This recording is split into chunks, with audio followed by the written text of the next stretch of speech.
पधारो मारे देश।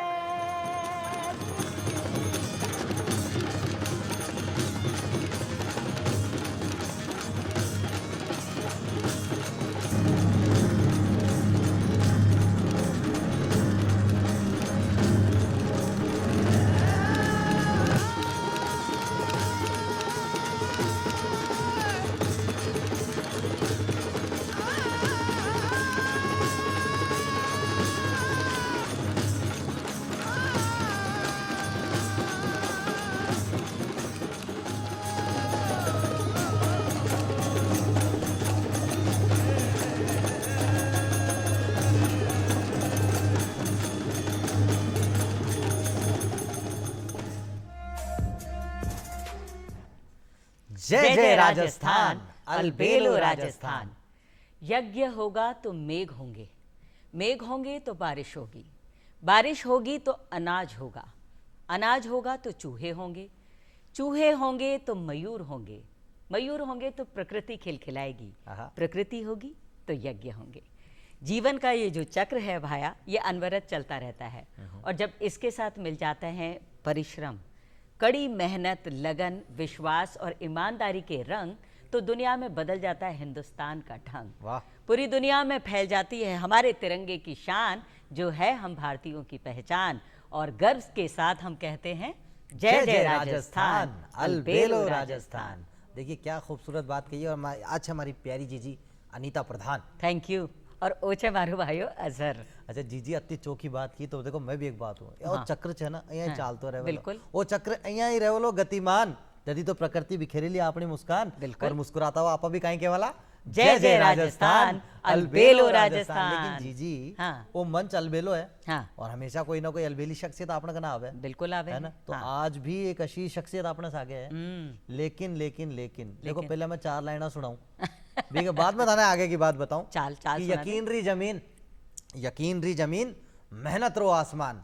आई तो होवे एक विजेता की पहचान। बिल्कुल। यकीन री जमीन मेहनत रो आसमान और आई तो होवे है एक विजेता की पहचान। मुश्किल भरो वक्त हुए फिर भी चेहरा पे राखनी हुए मुस्कान। और आज एक अशाई कथा नायक से जाना रहा वाकी जुबानी वाकी दास्तान। लेकिन सागे सागे फिर एक बार के देला जय जय राजस्थान, अलबेलो राजस्थान। बात है भाई। जी जी जी जी जी जी। हाँ। मैं हमेशा क्यों ना था से हाँ। कुछ कहूँ भी से बढ़िया कुछ दिखा दी तो अच्छो को नहीं रहे। बिल्कुल। तो आओ फिर कुछ तस्वीरें आपा देख लिया। हाँ, एक चलो। जीवन पूरो जीवन की यात्रा है। हाँ। बा तस्वीरा में। हाँ। तो पहले वो यात्रा ने आपा थोड़ा सो एक अपनी आंखा से निहार लिया। हाँ। भी पास है भी कथानायक से बिल्कुल। और माँ का दर्शक तो खुद ही पहचान जाएगा आजड़ी आपकी शख्सियत कौन है। तो आओ नजर डाला डाला एक नजर।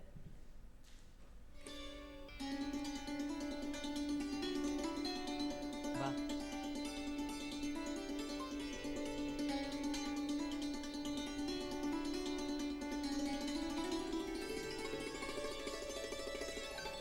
देखो जीजी अति उत्कृष्ट सेवा पदक।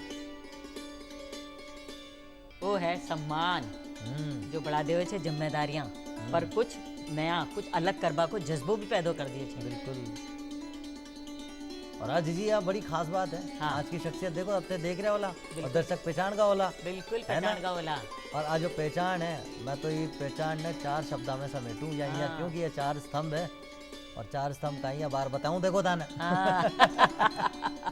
क्योंकि नाम भी अशोक अशोक करी। हाँ। नाम भी अशोक है ना। जब मैं बताऊं ना तो एक दहाड़ पैदा होली था मैं। बिल्कुल। काम भी शेर छे और नाम भी शेर छे। तो हाँ। देखो देखो देखो देखो हाँ। मैं थाने बता दूं जीवन का यहाँ तो है ना स्तंभ रिया करे कि कोई आपा कोई विश्वास रखा यकीन रखा। लेकिन आका जीवन का स्तंभ है ना बड़ा अनोखा है। और मैं अगर सही सही बताऊं ना हाँ। तो एक यहाँ की दास्तान है जिसमें एक दादा को संकल्प है, एक पिता को संघर्ष है और एक पुत्र को संवाद है। बिल्कुल है। और अगर ये सब ने मैं समेट लूँ ना हाँ। तो बताऊं मैं कहीं कह सकूँ ना कि सेवा, संवाद, संकल्प और सम्मान 4 स्तंभ है यहाँ के जीवन का। वाह। तो चलो आप अभी मिलर स्वागत कर लिया वाको। बिल्कुल। यहाँ का नाम में शेर सी दहाड़ है। हाँ। और नाम भी है जय नारायण शेर जो कि सेवानिवृत्त पुलिस महानिरीक्षक रिया। तो आओ मिलर स्वागत करा श्री जय नारायण शेर जी रो। खम्मा गणी स्वागत आप सबको। खम्मा गणी स्वागत। और सर सबसे पहले तो मैं दर्शकों को भी बता दूं और आपको भी बधाई दे दूं। 30 जून 2025 सेवानिवृत्त आप हुए इस इतनी बड़ी जिम्मेदारी से, आईजीपी, और अपने आप में इंस्पेक्टर जनरल ऑफ पुलिस होना, और जिस कदर आपने जिम्मेदारी निभाई है, अनवरत ये यात्रा रही है। इस यात्रा में 20 से ज़्यादा तबादले भी रहे हैं और 81 से ज़्यादा प्रशस्ति पत्र भी रहे हैं। तो ये कहानी जो है हमें बड़ी रोचक लगती है। बिल्कुल, और जीवन का इतना बड़ा समय जो है वो चुनौतियों से लड़ने में आपने लगाया, डटकर उनका मुकाबला किया। और अब सेवानिवृत्ति के बाद का समय कैसा लग रहा है? सेवानिवृत्ति के पश्चात यदि मैं पीछे मुड़ के देखता हूँ तो मेरी जीवन यात्रा एक पंचायत हेडक्वार्टर से प्रारंभ हुई और उसके पश्चात देवली मैंने ग्रेजुएशन किया। मेरे गुरुजनों का मुझे काफ़ी स्नेह मिला और उनके मार्गदर्शन से मुझे अग्रिम अध्ययन के लिए उन्होंने गाइड किया कि आपको अग्रिम अध्ययन राजस्थान विश्वविद्यालय से करना चाहिए। जी। मैंने मेरे पिताजी से इस संबंध में चर्चा की, तो क्योंकि हमारे जो दादाजी थे वो ज़्यादा पढ़े लिखे नहीं थे, आज़ादी से पहले की बात थी वो, लेकिन उस समय भी उन्होंने मेरे पिताजी को टोंक में पढ़ाया। अवना टोंक। हाँ जी। और मेरे पिताजी 1962 में पटवारी के पद पर कार्यरत हो गए थे। जी। तो हमारे बिल्कुल अक्षर ज्ञान भी नहीं था। हाँ, लेकिन दादाजी को अक्षर ज्ञान भी नहीं था। मतलब शिक्षा का जो कहते हैं ना महत्व था, उसे बहुत बारीकी से समझते थे दादाजी। हाँ जी। और क्योंकि हमारा जो गांव है वो उनियारा ठिकाने में लगता था, तो हमारे जो दादाजी का जो संवाद था वो उनियारा ठिकाने के जो भी उस समय के शासक हुआ करते थे उनसे सीधा संवाद रहता था। पटेल के रूप में उनकी पहचान थी। तो शिक्षा का महत्व हमारे दादाजी बहुत अच्छी तरह से समझते थे, जानते थे। तो उन्होंने उस समय में हमारे पिताजी को टोंक में पढ़ने के लिए भेजा। तो जब मैंने मेरे पिताजी से जयपुर में अध्ययन के संबंध में चर्चा की तो उन्होंने एक बार में ही यहाँ कर ली। ये जरूर कहा कि थोड़ी हमें मेहनत ज़्यादा करनी पड़ेगी, मशक्कत ज़्यादा करनी पड़ेगी, और वो मेरे को जयपुर में उन्होंने 1986 में मैं जयपुर में आ गया अध्ययन के लिए। राजस्थान विश्वविद्यालय में मैंने ABST में MCOM के लिए एडमिशन लिया। मेरे जो लेक्चरर्स थे जो देवली कॉलेज में, संयोग से वो राजस्थान विश्वविद्यालय से रिसर्च कर रहे थे, PhD कर रहे थे। तो उन्होंने मुझे गाइड किया कि राजस्थान प्रशासनिक सेवा की वैकेंसी निकल गई है और आपको इस कंपटीशन को फाइट करना चाहिए। इससे पहले मैं एक बात बोलना चाहूंगा जी तो देखो ये कहानी की खास बात और है जो मैंने जानकारी हासिल है। आगे जवानी जरूर जाना ला और सर वो ये कि बनना आप शिक्षक चाहते थे। हाँ, क्योंकि और बन गए आप RPS और हमेशा स्कूल कॉलेज में टॉपर रहे और हमेशा टॉपर रहे। हाँ, और पुलिस सेवा की तरफ कैसे एकदम रुझान? ये मानस कैसे बना सर, ये जानना चाहेंगे। सबसे पहले तो ये था कि मेरा अध्यापन और उसके प्रति बहुत रुचि थी कि मैं लेक्चरर बन के कॉलेज में और अध्ययन का काम आगे बढ़ाऊं, रिसर्च करूं और जनता की सेवा कर सकूं अध्ययन के माध्यम से। संयोगवश जब मैं जयपुर में MCOM कर रहा था तो हमारे जो लेक्चरर्स थे उन्होंने मुझे गाइड किया कि RAS की वैकेंसी निकली है और आपको इस कंपटीशन को देना चाहिए। और मैंने वो कंपटीशन दिया और मैं RPS में मेरी मेरिट रही। तो इस प्रकार से संयोगवश मैं पुलिस सेवा में मैंने ज्वाइन किया। हमारे परिवार में पुलिस का कोई बैकग्राउंड नहीं था, लेकिन चूंकि सीधी मुझे राजस्थान पुलिस सेवा की अवसर मिल रहा था तो फिर मैंने पुलिस को ज्वाइन किया। क्या रिएक्शन रहा उन लोगों का, दादाजी का, पिताजी का? उस समय ये रिएक्शन रहा कि पुलिस की जो सेवा है वो काफ़ी चुनौतीपूर्ण है जी। और इस चुनौती को हमें बड़ी मजबूती से सामना करना है। ये वो विभाग है जो फर्स्ट रेस्पोंडर होता है किसी भी पीड़ित व्यक्ति के लिए। बिल्कुल। और मेरे पिताजी रेवेन्यू डिपार्टमेंट में पटवारी के पद पे कार्यरत थे उस समय, तो उनको भी सीधा संवाद ग्रामीणों से और आम जनता से होता है। तो उन्होंने मुझे यही कहा कि बेटा ये जो सेवा है ये बड़ी चुनौतीपूर्ण है और इसमें ये संकल्पित होकर काम करना है कि पीड़ित व्यक्ति के साथ न्याय हो। आप पुलिस सेवा ज्वाइन कर रहे हो लेकिन ऐसा न हो कि आप पीड़ित व्यक्ति की मदद नहीं कर सको, न्यायपूर्ण आपको काम करना है। वो मेरे लिए एक सबसे बड़ा उनकी तरफ से एक तरह से संकल्प था जिसको मैंने निभाने का पूरा प्रयास किया। मुझे ये लगता है कि जो दादाजी ने पिताजी से और पिताजी ने फिर आपसे जो सेवा भाव के लिए कहा, क्योंकि एक बात शायद जो आप कहने से चूक रहे हैं लेकिन मैं कह दूं यहाँ पे कि दादाजी भी हमेशा चाहते थे कि मैं अक्षर ज्ञान नहीं जानता लेकिन मेरे बच्चे पढ़ें। वाह। फिर इनके पिताजी ने पढ़ाई की और उसके बाद में पिताजी ने कहा कि अब आप हमसे भी आगे बढ़ें, और वो ऐसा हुआ भी। जी। और वो सेवा जो एक शब्द है, हाँ। जो शायद व्यक्तित्व में शामिल है, वो उससे सीधे तौर से निभाने का वक्त आ गया था। जी। तो सर 1 नवंबर 1989 जी मैं बताती हूँ, देखो अटा 2 संयोग छ। कहीं पहले तो यह कि ये ABST डिपार्टमेंट में माका सीनियर है अच्छा। तो राजस्थान यूनिवर्सिटी होगा का नाते। और दूसरा हो कि 1 नवंबर 1989 भी 1989 में मैं पैदा हो रही हूँ अरे। और आगे ज्वाइनिंग होगी जी। वही बात है। ओह, तो बड़ी खुशी की तो बात सर है। मैं ये जानना चाहूंगा, ये 36 साल बेमिसाल रहे आपके जीवन के, जिसमें एक से एक बढ़कर मतलब अनुभव आपके रहे। और सर ये कहते हैं ना कि संघर्ष, चुनौतियां, ये तो पुलिस महकमे के लिए ऐसा है कि जैसे उसका पर्याय हो कि आप जब भी ज्वाइनिंग करते हैं। तो सर जब शुरुआती पोस्टिंग हुई, और वो पोस्टिंग भी बड़ी, मैं आप ही की ज़बानी जानूंगा, वो पोस्टिंग बड़ी संघर्ष भरी रही। और एक टोंक से वो जो कहते हैं कि नौनिहाल जो आंखों में सपना देखता है, फिर जयपुर चला जाता तो है, यात्रा जो हाँ, शुरू उसके बाद ट्रेनिंग के लिए जरूर भीलवाड़ा जाना हुआ, लेकिन सीधा पोस्टिंग हुई जैसलमेर। जैसलमेर।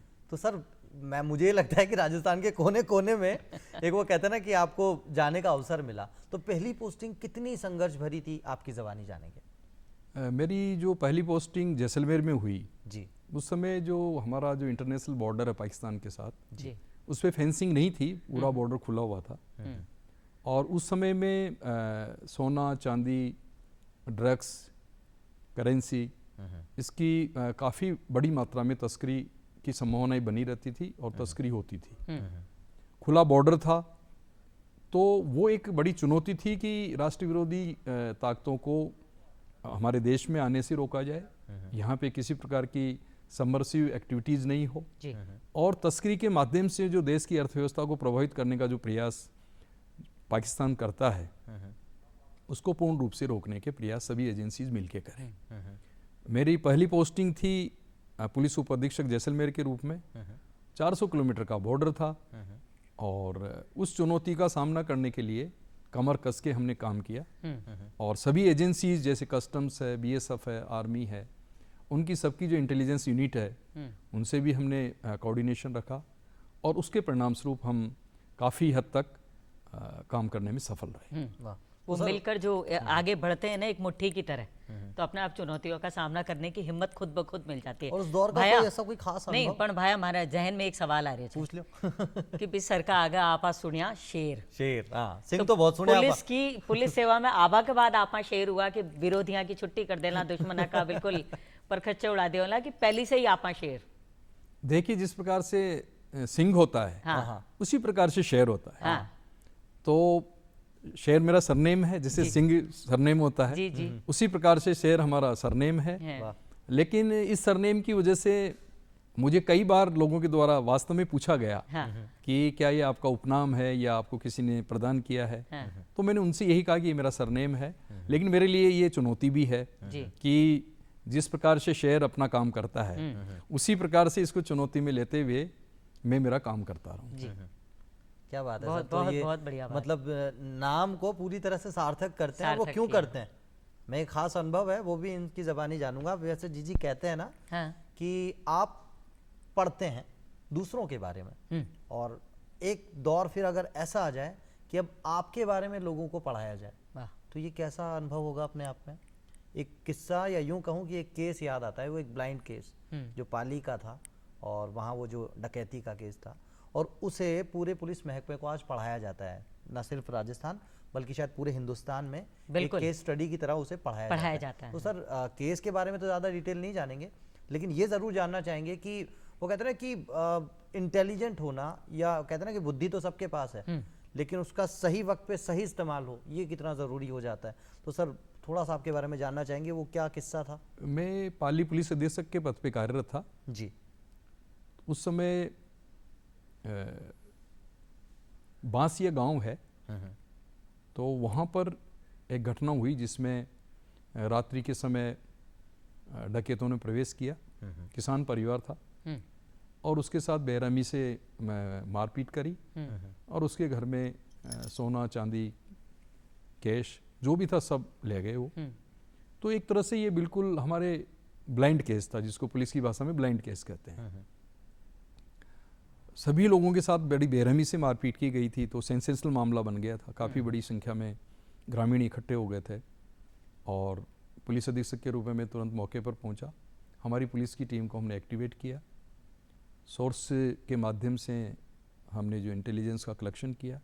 काफ़ी बड़ी चुनौती थी, प्रदर्शन भी शुरू हो गया था, लेकिन उस चुनौती को हमने टीम स्पिरिट से जी काम करते हुए हमारे जो भी सोर्स थे उनको हमने मोटिवेट किया और कड़ी से कड़ी जोड़ते हुए हमने उस ब्लाइंड केस को ट्रेस किया और उसमें हमने जो हमारा मीडिया है, मीडिया के साथ हमें बहुत अच्छा कोऑर्डिनेशन रखा, क्योंकि इस प्रकार की जब भी कोई सेंसेशनल घटना हो जाती है जी तो पब्लिक में बड़ा एक विरोध भी होता है और एक असुरक्षा की भावना भी पैदा होती है। जी तो दोनों फ्रंट के ऊपर हमारे सामने चुनौती थी और उसमें जो मीडिया है वो सबसे बड़ा माध्यम होता है हमारे प्रयासों को जनता तक पहुंचाने का। जी और किस तरह से वो जनता किस के तरह से वो सामने जनता के सामने रखते हैं। रखे। तो हमने खुल करके जो हमारे जो एफर्ट्स थे वो हमारे मीडिया के माध्यम से, हमारी CLG के माध्यम से लोगों तक पहुंचाए और उसके माध्यम से हमारे पास फीडबैक आना शुरू हुआ और जब हमारे पास फीडबैक आया, कड़ी से कड़ी जुड़ी और हमने उस एकदम अज्ञात केस होते हुए भी हमने उसको केस को खोला और उसके माध्यम से जो लूट की जो राशि थी, सारी लूट की राशि बरामद हुई, सारे मुलजिम अरेस्ट हुए और पुलिस महकमे के हमारे जो वरिष्ठ अधिकारी है उन्होंने हमें शाबाशी दी। जब नेशनल पुलिस एकेडमी में मैं, हमारा जो मिड कैरियर ट्रेनिंग प्रोग्राम होता है, तो उसमें जब मैं कोर्स के लिए गया तो वहाँ पे हमारे से केस स्टडी ली जाती है। तो मैंने ये नेशनल हाईवे के ऊपर जो डकैती है इसके ऊपर मेरी केस स्टडी प्रस्तुत की और उस केस स्टडी को नेशनल पुलिस एकेडमी ने सेलेक्ट किया for the entire IPS fraternity. वाह। और वो ऑनलाइन है, जिसको प्रशिक्षण के लिए हमारे पुलिस अधिकारी न केवल IPS बल्कि अन्य सेवाओं के जो हमारे सबऑर्डिनेट सर्विसेज है वो भी उसको अध्ययन कर सकते हैं। ये मेरे लिए एक अच्छा गौरवान्वित करने वाला बिल्कुल, गौरवान्वित करने और वाला। लोगों के लिए कितनी बड़ी प्रेरणा भी प्रेरणा है भी है। कि डटकर अगर हम लगन के साथ किसी चीज को करते हैं तो हमें विजय तो हासिल होती है। और मैं तो जी वो किया करे ना, हाँ, एक बात कह दूं हाँ। कि ढूंढने पे तो भगवान भी मिल जाते हैं। तो ये सर ने शायद बहुत गंभीरता से ले डकैत क्या लिया। चीज़ है? डकैत क्या चीज है। आपने अपने सेवा काल में सर इतने अलग अलग विभागों में काम किया, विजिलेंस की बात करें, चाहे स्मगलिंग करें, डकैती करें, और भाई ई वास्ते भी कह रही चूँकि आज कहीं चाहे आज एक खास दिन भी है, मानव तस्करी विरोध दिवस, और उस डिपार्टमेंट में भी आप रहे, तो कैसा क्या अनुभव आपके रहे उसमें? देखिए, जो मानव तस्करी है ये इंटरनेशनली ऐसा कोई राष्ट्र नहीं है जो इससे अछूता रहा हो। जी मानव की जो तस्करी है उसके विभिन्न प्रयोजन हैं, जैसे इसमें भीख मांगने के लिए और अंग तस्करी के लिए, अंगों की जी, तस्करी। जी। जी इसके साथ ही फ्लैश ट्रेडिंग बोलते हैं जिसको, जी जिसमें वेश्यावृत्ति के लिए। जी इस प्रकार से जो गैंग्स हैं वो बालक हुए, बालिकाएं हुई, युवतियां हुई, इनकी तस्करी करती है और उनको इधर से उधर पहुंचाती है इन प्रयोजन के लिए। तो ये पूरी पुलिस के लिए और हमारे जो भी संगठन लगे हुए हैं उसके लिए एक बड़ी चुनौती होती है। राजस्थान पुलिस में हमारे सभी जिलों में एंटी ह्यूमन ट्रैफिकिंग यूनिट स्थापित है बिल्कुल। और वहाँ पे स्पेशलाइज्ड हमारे पुलिस अधिकारी, हमारे पुलिसकर्मी उसमें पदस्थापित रहते हैं, सूत्र सूचनाएं संकलित करते हैं और विभिन्न NGO जो इसमें लगे हुए हैं, जैसे बचपन बचाओ आंदोलन वाले हैं, जी अन्य जो महिला संगठन जो NGO के रूप में काम कर रहे हैं, उनके संवाद के माध्यम से हमारे पास फीडबैक आता है और हम उसके ऊपर त्वरित कार्रवाई करते हुए इस प्रकार की घटनाओं की रोकथाम करते हैं। जी सर यहाँ एक प्रश्न मैं पूछना चाहूँगा, अगर हमें कहीं शक या कोई संदेह होता है किसी पे और हमारे आसपास के माहौल में ऐसा हम कुछ देखते हैं तो पुलिस को कैसे सूचना दी जाए, एक आम अगर दर्शक समझना चाहे तो? हमारी जो हेल्पलाइन है, पुलिस हेल्पलाइन है, पुलिस कंट्रोल रूम है और अभी हमारी जो सुरक्षा सखी एक बहुत बड़ा नेटवर्क है जी जो राजस्थान में इसकी बहुत बड़ी पहल हुई है सुरक्षा सखी के रूप में। वो महिलाएं जो शिक्षित हैं, थोड़ी आगे बढ़ गई हैं, वो इस संबंध में सूत्र सूचना संकलित करती हैं कि उनके एरिया में इस प्रकार से यदि कोई बालिका आई है, कोई महिला आई है या किसी की बालिका या महिला गायब हो गई है, मिसिंग है, तो वो जो सूचनाएं हैं वो हमारे तक पहुंचती है।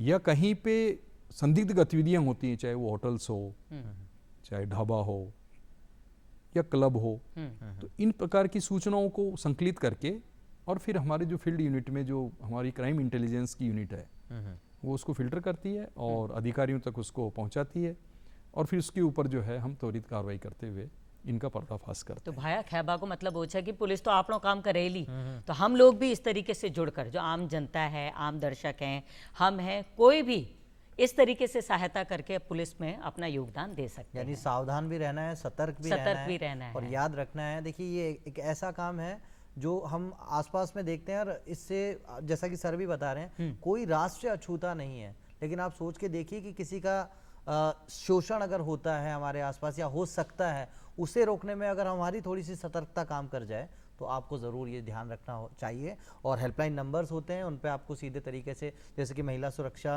और महिला सखी योजना, इस तरह की जो हेल्पलाइन है, इनसे भी आप सीधा संवाद कर सकते हैं। या फिर पुलिस का जो 100 डायल करके आप एक सूचना दे सकते हैं, वो तो आप दे ही सकते हैं। और साथ ही साथ ये भी बता दूं, मानव तस्करी विरोध दिवस जो 30 जुलाई को मनाया जाता है, 2014 से लगातार इस जो संशय में आपको समझाने के लिए, या यूं कहें कि जागरूकता पैदा करने की नीयत से यूएन के द्वारा लगातार जो है इसका हर साल जो है ये मनाया जाता है। और साथ ही साथ हर बार इसकी एक थीम होती है।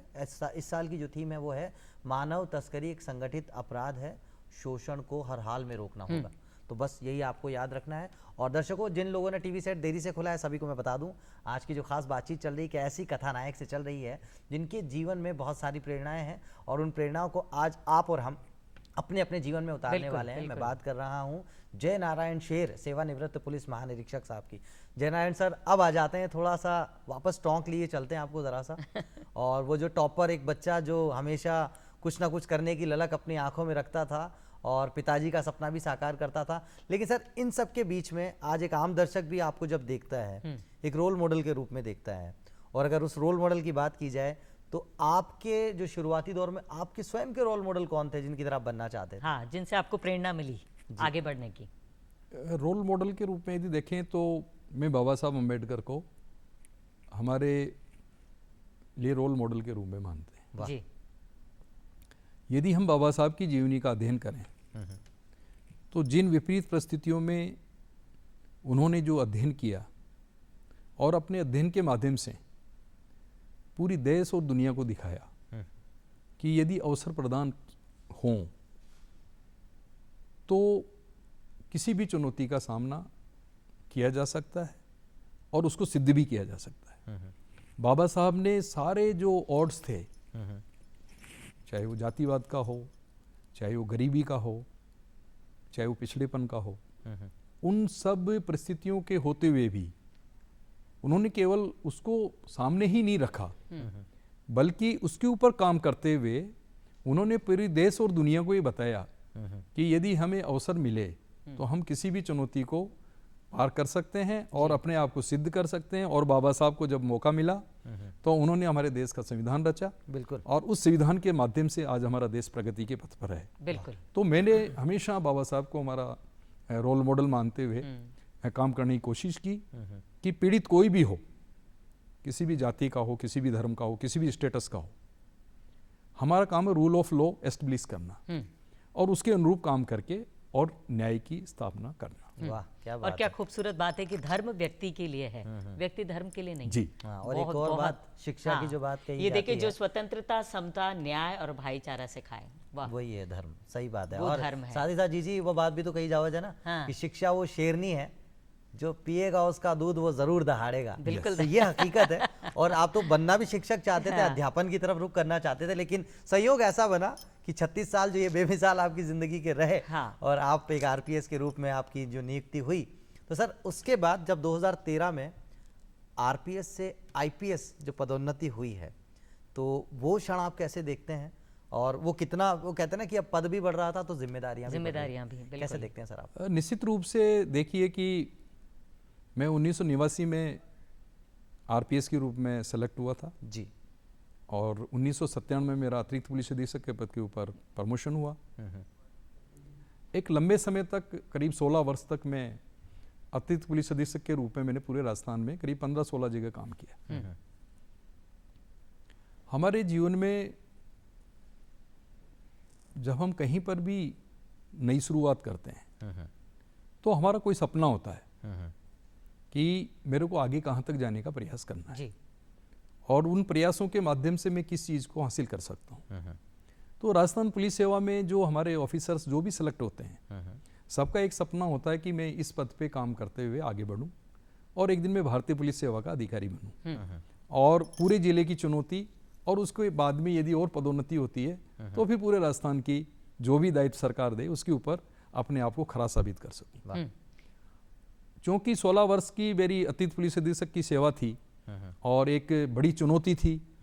ये चुनौती ये भी रहती है कि चाहे अपराध हो, चाहे कानून व्यवस्था हो, अनअपेक्षित होते हैं कई बार, और उन अनअपेक्षित घटनाओं में कई बार जाने अनजाने में अधिकारी का कैरियर पूरा डावाडोल हो जाता है, प्रभावित भी हो जाता है। जहाँ उपलब्धियां भी होती हैं लेकिन साथ में एक चुनौती भी बनी रहती है जी। तो जब इस लंबी सेवा के बाद में 23 साल में जब मैं भारतीय पुलिस सेवा में सेलेक्ट हुआ जी, तो वो क्षण मेरे लिए एक संतोष प्रदान करने वाले थे कि एक फेज मेरी सर्विस का पूरा हुआ और बड़े दायित्व और बड़ी चुनौती को करने का और उसके ऊपर आगे बढ़ने का मुझे मौका मिला है और मैं इसके ऊपर और मजबूती से काम कर रहा हूं। तो सर कहीं ना कहीं आत्मविश्वास भी बढ़ गया होगा। बिल्कुल बिल्कुल। और उसके आगे की कहानी और भी खास होने वाली है, वो जानेंगे सर की जबानी, लेकिन आज की मुलाकात बड़ी खास है। तो जी मुलाकात खास है, तो आज की खास बात भी बता दें। आज की खास बात क्या है? बहुत जरूरी है भाया, सर ने भी बता दिया और आज का अपना दर्शक जो आप देख रहे हैं आने बता दिया। तो देखा आज का ये खास बात 30 जुलाई से जुड़ी रही। 30 जुलाई से जुड़ी आज खास बात, इतिहास का झरोखा सू भी। तो देखो सुनो जी, सोनू निगम का जन्म 30 जुलाई 1973 को फरीदाबाद हरियाणा में हुआ था। वे भारत के प्रसिद्ध पार्श्व संगीतकार और मंच कलाकार हैं। उन्होंने अपने करियर की शुरुआत बचपन में ही की और बॉलीवुड में कई हिट गाने भी गाए। बिल्कुल गाए। और एक गीत है ना इनका, साथी तेरे नाम जीवन कर जाएंगे, उसमें अभिनय भी किया जी। उनकी आवाज में भावनाओं की गहराई और तकनीकी निपुणता का अनोखा संगम है। सोनू निगम को कई राष्ट्रीय और अंतर्राष्ट्रीय पुरस्कारों से सम्मानित भी किया गया। और एक गीत इन्होंने ऐसा भी गाया जिनमें इन्होंने लगभग 13 अलग अलग आवाजों में। सोनू सूद का जन्म 30 जुलाई 1973 को मोगा पंजाब में हुआ था। वे एक प्रसिद्ध फिल्म अभिनेता, मॉडल और समाजसेवी हैं। उन्होंने हिंदी, तेलुगु, तमिल और कन्नड़ फिल्मों में शानदार अभिनय किया है। इन्हें भी देते हैं जन्म दिवस की बधाई। बिल्कुल। कोविड-19 महामारी के दौरान जरूरतमंदों की मदद कर वे रियल लाइफ हीरो के रूप में उभरे। उनकी सामाजिक सेवा ने उन्हें पूरे देश में लोकप्रिय और सम्मानित बना दिया। बिल्कुल, ये हैं सोनू सूद। जो कोरोना काल में हमने देखा कि गोविंद चंद्र पांडे का जन्म 30 जुलाई 1923 को उत्तर प्रदेश में हुआ था। वे एक प्रसिद्ध इतिहासकार, संस्कृत विद्वान और दार्शनिक थे। भारतीय संस्कृति, धर्म और दर्शन पर उनका गहरा शोध था। उन्होंने बनारस हिंदू विश्वविद्यालय और इलाहाबाद विश्वविद्यालय में शिक्षण कार्य किया। उन्हें 2010 में पद्मश्री से सम्मानित किया गया। उनका निधन 22 मई 2011 को हुआ। वे भारतीय ज्ञान परंपरा के उज्जवल प्रतीक थे। मुथुलक्ष्मी रेड्डी का जन्म 30 जुलाई 1886 को तमिलनाडु में हुआ था।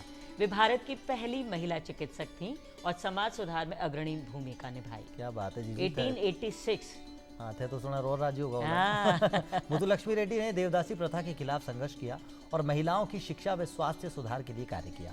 1954 में उन्होंने अड्यार कैंसर संस्थान की स्थापना की। उनका निधन 22 जुलाई 1968 को हुआ। वह नारी सशक्तिकरण की प्रेरणा थी। बिल्कुल। तो देखिए ये 30 जुलाई से अंतर्राष्ट्रीय मैत्री दिवस हर वर्ष 30 जुलाई को मनाया जाता है। इस दिन का उद्देश्य लोगों के बीच मित्रता, समझ और शांति को बढ़ावा देना है।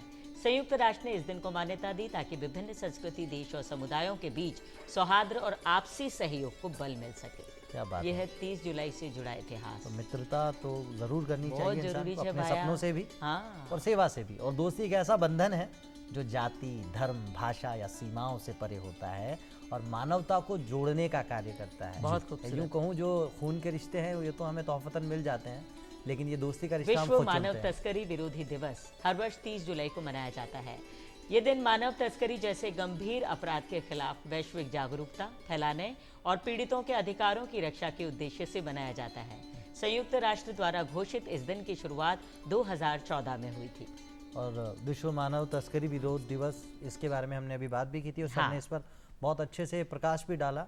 लेकिन साथ ही साथ सर अब एक पॉजिटिव बात, जो मित्रता दिवस की बात हम करते हैं, वैसे हाँ। तो कहते हैं कि दोस्ती का एक दिन नहीं, दोस्ती का तो एक जमाना होता है। और इस जमाने की अगर बात की जाए, इस यहाँ पे वो कहते हैं ना कि खून के रिश्ते तो तौफतन मिल जाते हैं, लेकिन एक ऐसा रिश्ता होता है जो दिल से निभाना होता है। बिल्कुल। और कहते हैं दुनिया में जब हम आते हैं तो किसी न किसी रिश्ते में तो बंधे होते हैं, बिल्कुल। पर एक दोस्ती का ऐसा रिश्ता होता है जो हम खुद बनाते हैं। खुद बनाते हैं। और सर के बारे में अगर ये बात की जाए भाया, तो सर की जो टीम होती है, सर के जो चाहे छोटे हों चाहे बड़े हों, सर हमेशा एक फ्रेंडशिप, एक मित्रता के रूप में उनके साथ काम करते हैं। और उसी से जुड़ा एक गाना भी सर अक्सर गुनगुनाया करते जी, हैं। वो सर से ही सुन ले।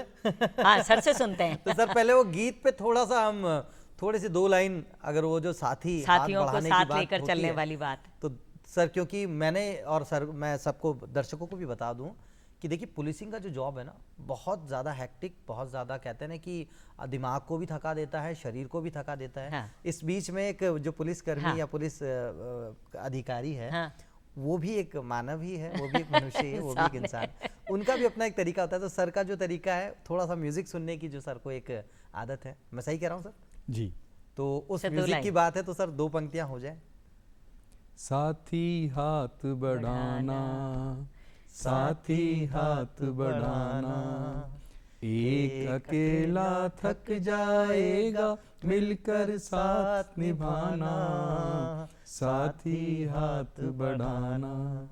और मुझे लगता है सर, अगर आपकी जिंदगी एक गीत होती तो शायद उसके बोल यही होते, क्योंकि आपने कम्युनिटी पुलिसिंग जिस कदर की है और लोगों को जो अपने साथ जोड़ा है, महकमे को भी अपने साथ जोड़ के रखा है और जनता को भी अपने साथ जोड़ के रखा है। तो सर आप ही की ज़बानी जानेंगे कम्युनिटी पुलिसिंग में जिस तरह का काम आपने किया और इस गीत को कैसे आपने सार्थक किया, जानेंगे सर आपसे।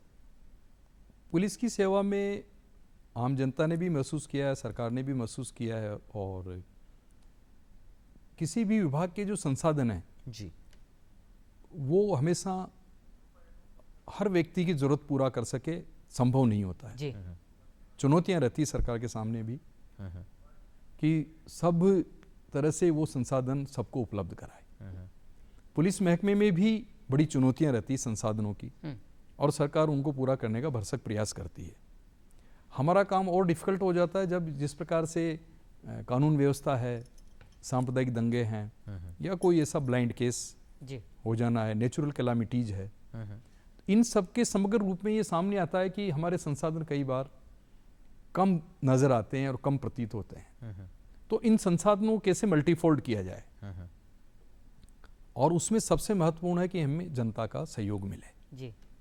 जनता का सहयोग मिलने के लिए आवश्यक है कि हम कम्युनिटी पुलिसिंग को ज़्यादा से ज़्यादा बढ़ाएं।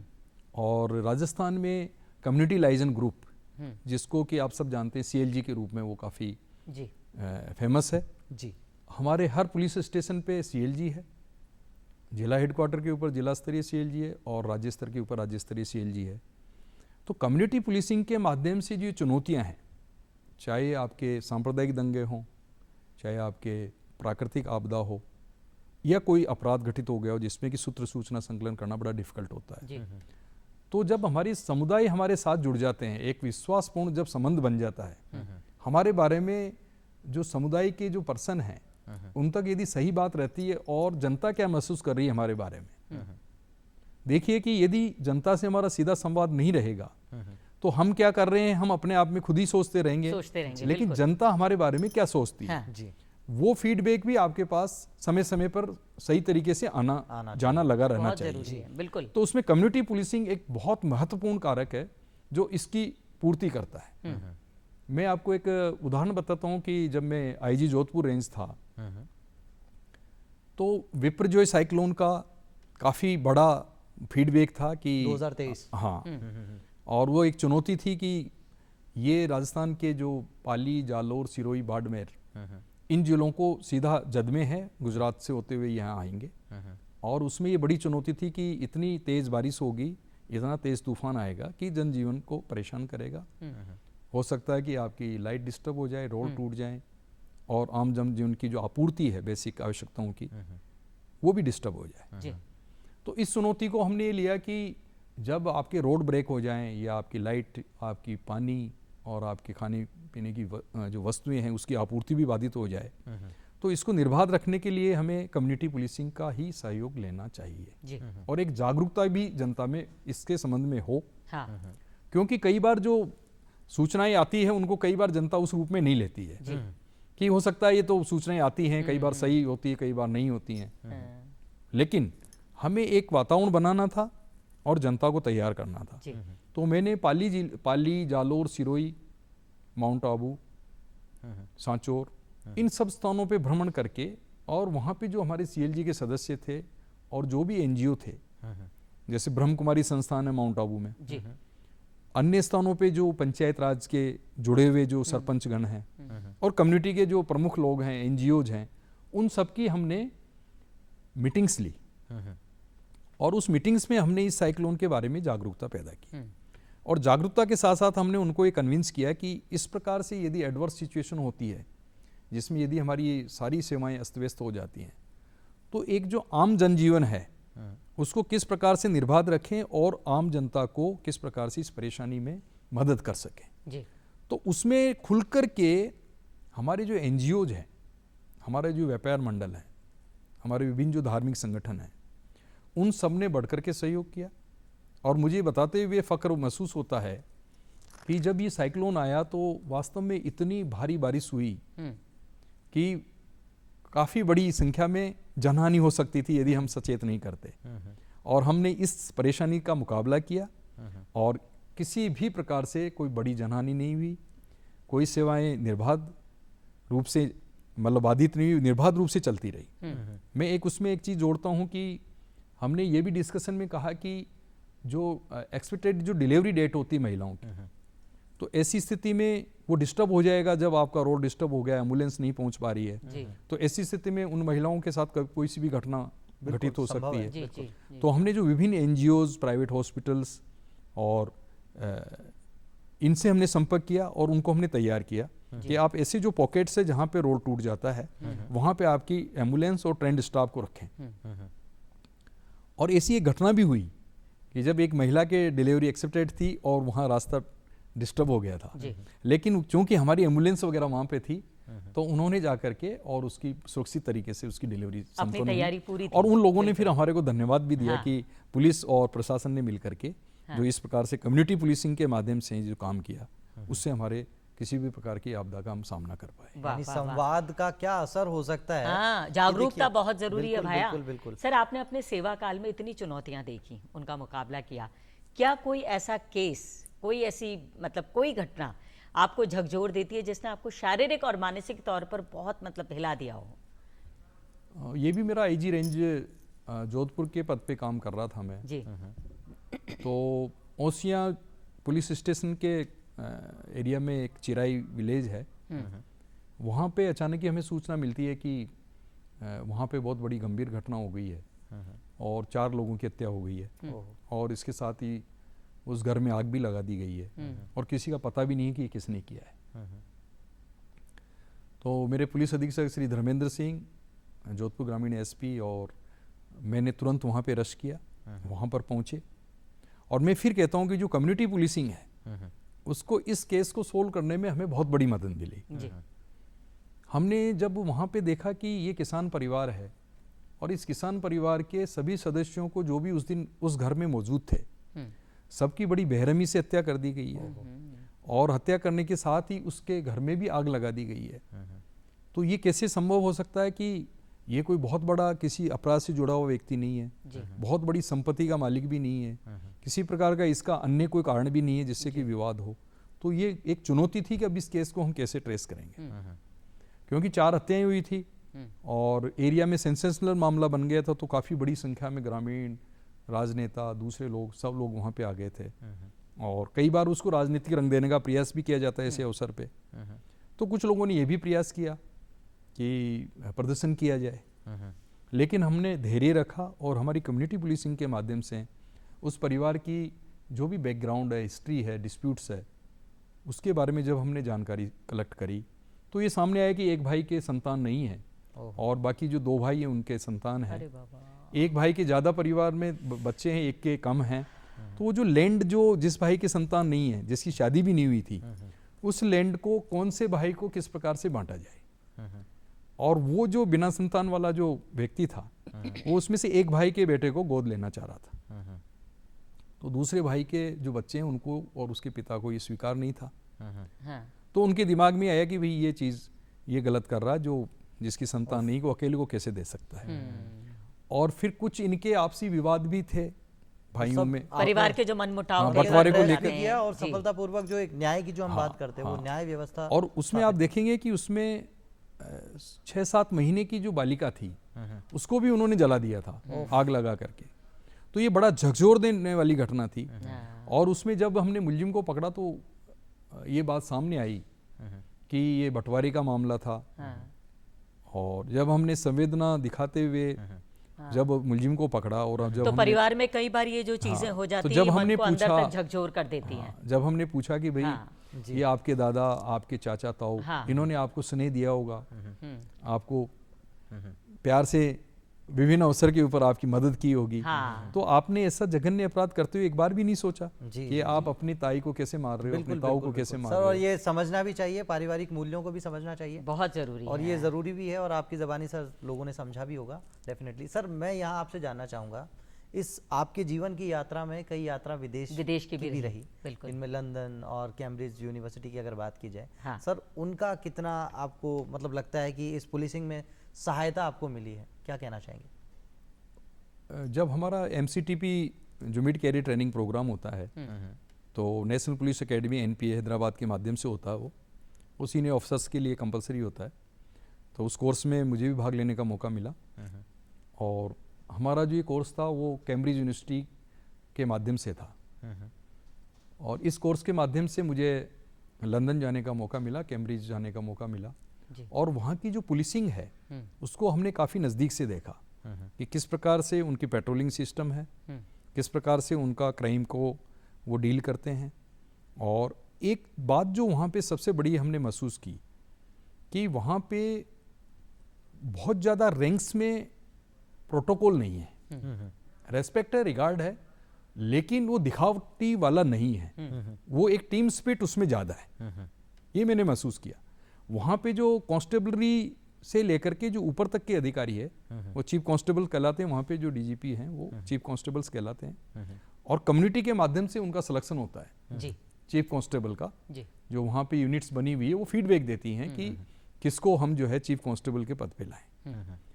तो एक जो संसाधन का माध्यम है वो भी हमने देखा कि क्योंकि वो छोटे कंट्री हैं और आबादी भी वहाँ पे कंट्रोल में है, तो निश्चित रूप से वहाँ पे और भी बेहतरीन संसाधन हैं और उन संसाधनों का वो उपयोग करते हुए त्वरित गति से अपना काम करते हैं। एविडेंस बेस्ड पुलिसिंग, वहाँ पे इसके ऊपर हमारा काफ़ी काम उन लोगों के माध्यम से हमने सीखा कि जो घटनाएं होती है उसको केवल आप सामने से नहीं देखें। जी। अगर कहीं पे कोई घटनाएं हो रही है या किसी क्षेत्र विशेष में हो रही है, किसी समय विशेष में हो रही है, किन्हीं विशेष लोगों के साथ हो रही है, तो हमें उसके ऊपर अध्ययन करना होगा। और वो जो एविडेंस बेस्ड पुलिसिंग है तो उन कारणों की तरफ जाना होगा और उनका एनालिसिस करना होगा, क्राइम पैटर्न को समझना होगा और फिर उसकी डिटेक्शन के तरीकों को इम्प्रूव करना होगा, ताकि आप रियल टाइम में आपका रेस्पॉन्स अच्छा हो और आप क्राइम प्रिवेंशन कर सकें। क्या बात है सर। ये हमें सीख उस MCTP के माध्यम से जो एविडेंस बेस्ड पुलिसिंग है उसके माध्यम से हमें सीखने का तो वो सब काफी सीखा और फिर आपने उन जी। चीजों को इम्प्लीमेंट करने की अप्लाई कोशिश किया। की और अप्लाई हुआ भी। जी, सर definitely। साथ ही साथ इंटेलिजेंस डिपार्टमेंट में भी आपने काम किया और विजिलेंस डिपार्टमेंट में भी, ये दोनों अलग अलग भूमिकाएं होती हैं। विजिलेंस डिपार्टमेंट एक तरीका अगर आसान भाषा में समझा जाए तो निगहबानों की निगरानी करना, बिल्कुल। यानी जो तो ये काम भी आपने किया, तो वो कितना अलग था सर काम? तो कोई इंटेलिजेंस का जो वर्क है ना, हाँ। वो होता है कि किसी इंसिडेंट को होने से पहले आप उसके बारे में आपके पास फीडबैक आ जाए, सूचना आ जाए, जी। और वो सूचनाएं जो कि हमारी कानून व्यवस्था को प्रभावित करती है, सांप्रदायिक सौहार्द को बिगाड़ सकती है या हमारे देश की सुरक्षा के लिए चुनौती बन सकती है, तो इस प्रकार की सूचनाओं को आप संकलित करें। और वो अकेला हमारा इंटेलिजेंस का आदमी नहीं कर सकता, तो उनको भी सोर्स की जरूरत होती है, सूत्र चाहिए। हाँ सूत्र चाहिए। हाँ। तो सूत्र सूचना संकलन के माध्यम से प्रायर टू एनी इंसिडेंट कि आपके पास वो फीडबैक आता रहे और आप अपने आप को प्रिपेयर्ड रखें हाँ। और स्टेट की हार्मनी को मेंटेन कर सके, स्टेट के लाइन ऑर्डर को मेंटेन कर सकें। हाँ। ये इंटेलिजेंस का वर्क होता है। जो विजिलेंस का काम है, विजिलेंस का काम ये है कि जो हमारा महकमा जो काम कर रहा है, हमारे जो कांस्टेबल से लेके वरिष्ठ अधिकारियों तक जो हम काम कर रहे हैं, वो काम करने वाले जो विभिन्न जो स्तर हैं, उन स्तर के ऊपर किस प्रकार से काम किया जा रहा है, क्या वो अन्य कारणों से प्रभावित होकर काम तो नहीं कर रहे हैं, पक्षपात के आधार पे काम तो नहीं कर रहे हैं, या किसी मतलब आपके लालच में या करप्शन में इन चीज़ों से प्रभावित होके जो उनका पावर और पोजीशन है उसका दुरुपयोग तो नहीं कर रहे हैं, मिसयूज ऑफ पावर्स नहीं कर रहे हैं। इन चीज़ों के ऊपर सीधा नियंत्रण राजस्थान सरकार चाहती है। तो ये विजिलेंस जो हमारी यूनिट है, जिसको एडिशनल डीजी रैंक के अधिकारी हेड करते हैं और हम उसको असिस्ट करते हैं आईजी के रूप में। तो इस पद पे रहते हुए भी हमने राजस्थान के विभिन्न चुनौतीपूर्ण जो भी घटनाएं थी उनकी हमने निष्पक्ष रूप से जांच करके सरकार के सामने पेश अच्छा सर, तो इतने फील्ड सारे में काम तो आपने सर ने किए। काम किया ही, और सर डीआईजी जेल भी रहे, तो जो जब जेल वाला जो पीरियड था उस समय में आपने क्या सुधार करा? मेरा जेल सेवा का काफ़ी लंबा अनुभव रहा। मैं 2 साल डीआईजी जेल जोधपुर रेंज रहा और 2 साल में डीआईजी जेल राजस्थान जयपुर रहा। इन 4 वर्ष के अंतराल में मैंने काफ़ी नज़दीक से विभिन्न जेलों का भ्रमण किया, विजिट किया, और जो हमारे जिनको इनमेट्स बोलते हैं, बंदी, उनसे हमारा संवाद भी होता था, उनके साथ मीटिंग्स भी होती थी, उनकी समस्याओं को हमने समझा। तो ये चीज़ निकल के आई कि हमें जेल सुधार के जो करेक्शन होम है, केवल वो जेल नहीं है, उसके साथ ही जुड़ा हुआ है कि उसको करेक्शन होम में कैसे कन्वर्ट किया जाए। कि अपराध होने के कई तात्कालिक कारण होते हैं, संस्थागत कारण होते हैं, और संगठित अपराध के भी कोई कारण होते हैं, लेकिन इसमें सामान्य व्यक्ति जो अपराध कर जाता है उसको सुधरने का मौका मिले।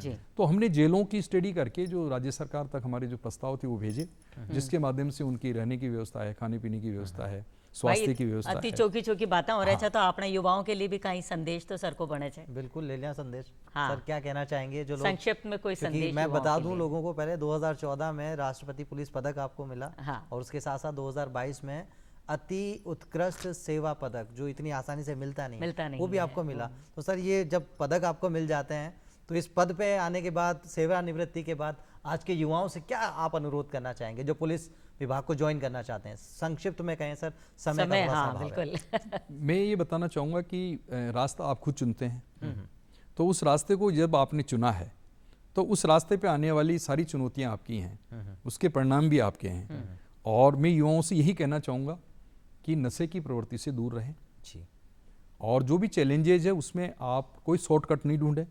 जिस प्रकार से अभी जो घटनाएं हो रही है, चाहे वो नकल की हो, चाहे वो किसी प्रकार से चीटिंग की हो, साइबर क्राइम की हो, ये सब आपके लिए एक चुनौती है।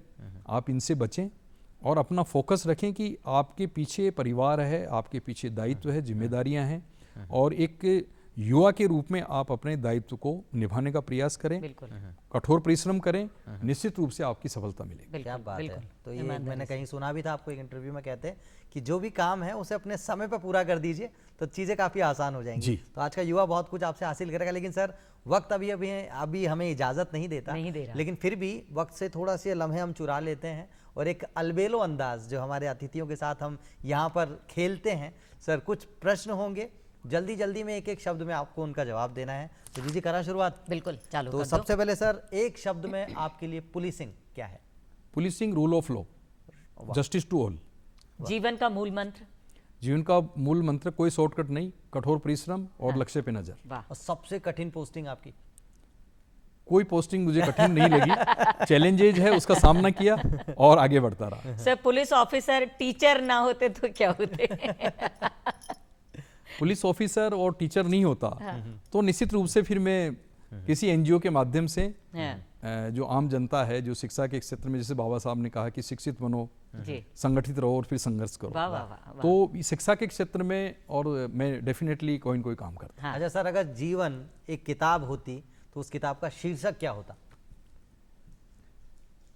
करो चुनौती स्वीकार। स्वीकार। क्या बात है, करो चुनौती स्वीकार, स्वीकार और डटकर उनका मुकाबला कीजिए। तो सर बहुत चलते चौकी चलते बातें इतनी खूबसूरत बातें आपसे हुई हैं। सबसे पहले तो आपका बहुत बहुत धन्यवाद धन्यवाद। कि आप बिल्कुल, हमारे खम्मा गणी आप आपसे यहाँ पधारे, बिल्कुल धन्यवाद। सर।